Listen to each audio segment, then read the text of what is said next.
So Mike wrote a great article on 7 reasons why he prefers arbitrage model. So this is just a friendly rebuttal. I gotta say, Mike, like I agree with all of your 7 reasons. They are all very good reasons. Um, but I'm gonna try to just counter it and hopefully be able to give a little bit of a rebuttal to some of your reasons. So I'm just gonna go through them.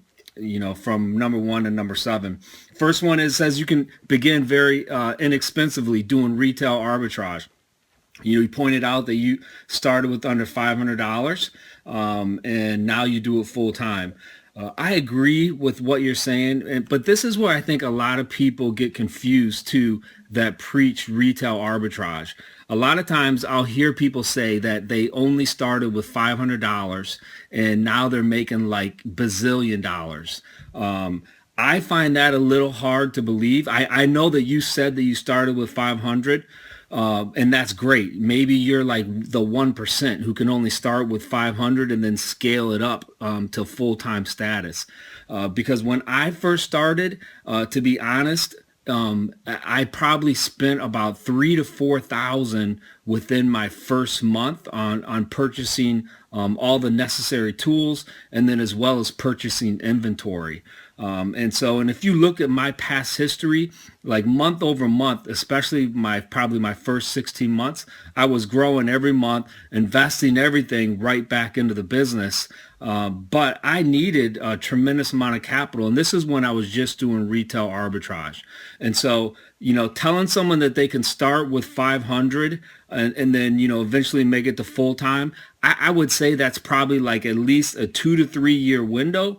If you're just talking about just staying with that initial $500 that you begin with, because at some point you're going to have cash flow, you're going to have more capital to really scale up your retail arbitrage. You're not going to just be able to magically keep flipping that $500 to the point, where a year later you can go full time. In my mind, you're not going to be able to do that. So that's one thing, talking about the retail arbitrage and starting with $500. The other piece is private labeling is definitely, you need more cash flow, you need greater capital. However, what I've seen, and I've seen this from members in my course, there have been members who have started with $500 as their first initial buy, and that's actually, purchasing from China.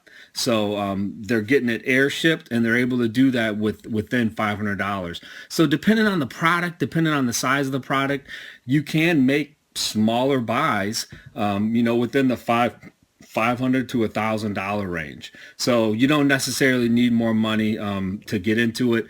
I do though. When I teach people, I say you should have between 4 and 5,000 that you can float for 4 months. So in other words, you need to be able to you need to be able to not have to use that money for 4 to 5 months.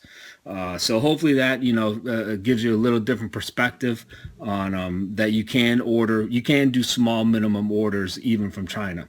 So the second one that you had is I'm dumb and lazy. And so, you state that the idea of researching a market, finding a niche that's large enough to support demand, basically doing all the research to find the product. You point out how you don't even like to drive to Walmart anymore. I hate driving to Walmart too, especially after the post I read earlier today about the lady who was using a sausage in Walmart's bathroom. It was a pretty nasty post. I won't go into detail about it, but I don't like going to Walmart, I guess, period. So basically what you're saying is you feel like private labeling is too hard. Well, to me, it is like anything. If you do it, it's going to get easier. When you're first starting out, yes, it is hard. When I was first starting out, it was difficult, and creating the listing and finding the product was hard. But now as I've done it, coming up on 20 months, it's just like riding a bike. And so it just gets easier and easier. Spotting products, right, that I can private label gets easier because I've been doing it longer. So it's just like anything, as a artist, paints and, gets better with his artwork. Whatever we do, whatever we practice at generally, right, you're going to get better at, and it's going to be easier. And so, up front, it looks kind of difficult, but, it's really similar to bundling too, right? And so, a lot of people say bundle because, to be honest, that's just like making a private label product. You're creating your own listing, you're putting your own UPC code on it. And so it's really not that much more difficult when you're creating a private label product. So your third point is all the wars.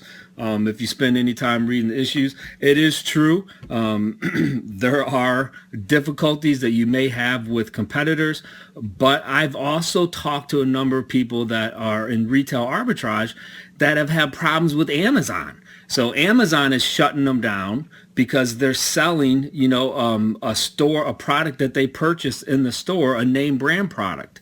And so I think that the dangers or the traps or the pitfalls with competition are actually less than the pitfalls of selling a product and then possibly having Amazon, shut your account down.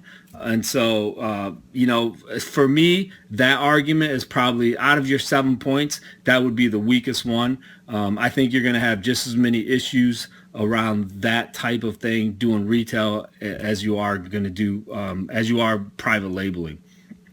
So the fourth thing is advertising, basically giving away free product, which, you point out, can get abused. And again, like to me, you point out that it seems like it's kind of difficult. It's pretty easy. I mean, that's why Amazon has the promo codes. That's why they have a top reviewer program. If it was against Amazon's terms of service, they wouldn't allow you to give out promo codes. And so, once you do it and once you kind of get good at it, it's really not that difficult and it comes pretty easy. So the fifth one is diversifying. One of the major appeals of private labeling is also a major downfall. You say the appeal, instead of always doing work to find new arbitrage products, you can do all the work on the front end and reap the rewards forever. That sounds great. But what it often means in practice is that people with a single product spend months getting it from the concept to Amazon's warehouse, lots of money, no guarantee of success. That would point out, if you do your research correctly, you can't mitigate the risk, but you cannot eliminate it. Even if you find a great niche, there is nothing that says your particular product will sell. There's nothing that says a new competitor. You are right. This one right here is I think, a very valid argument. You are taking a risk. However, this is what I say. Because Amazon gives us, right, a bestseller rank, and because you can track that bestseller rank, like in Camel, or Keepa, you can see exactly how long that product has been selling at that rank and at that price point. And so, if you're a veteran or seasoned Amazon seller, that proves to you that Amazon customers are buying that product and they're putting those search terms in Amazon search bar. And so, as far as my success, I really do base a lot of my decisions on that Amazon's bestseller rank, and then of course looking at the competition to see if the product is too saturated. And so, out of the 35 products I have private labeled, I have 0 that I've lost money on. Some I've broken even on because the market became too saturated, but 0 that I've lost money on. But it's because I pick products that I know Amazon customers are putting in that search bar. So it kind of takes the guesswork out of it. Scaling. So one of the comments you hear from PL supporters, this is what you say, is they prefer the business model because it allows them to scale for their business, which they claim cannot be done if your business depends on running around scanning items. I agree with you. There are a lot of sellers that are doing retail arbitrage, and they're doing really well at it. For me, My business model is I don't want to grow my business and have employees. I want to be able to run my business from my laptop. And so that means two things: doing wholesale, and that means having the wholesalers send it directly to Amazon, or having them send it to a prep and ship company, or private labeling, having the manufacturer send it direct to Amazon or to a prep and ship company.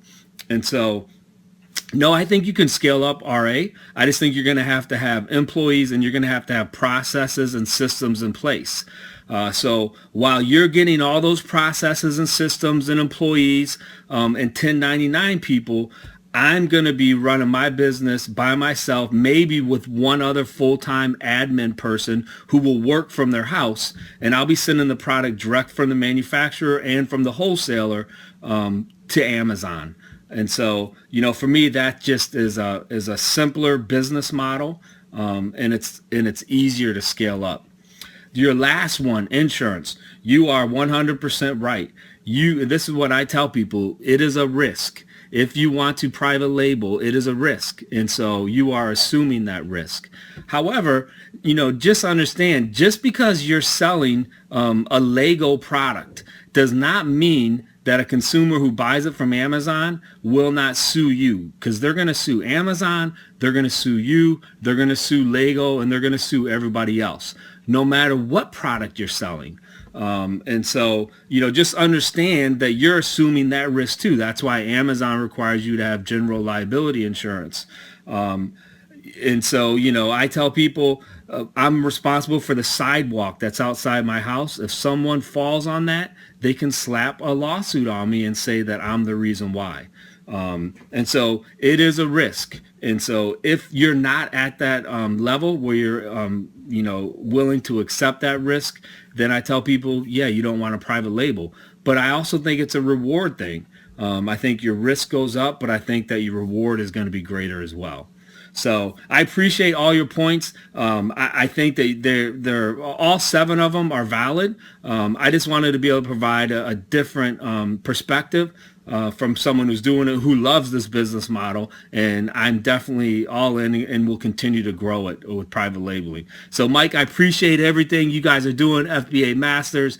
You guys put out great content, great information. I don't think that you guys sleep because of how much work you're doing. So hopefully this is helpful. Thanks.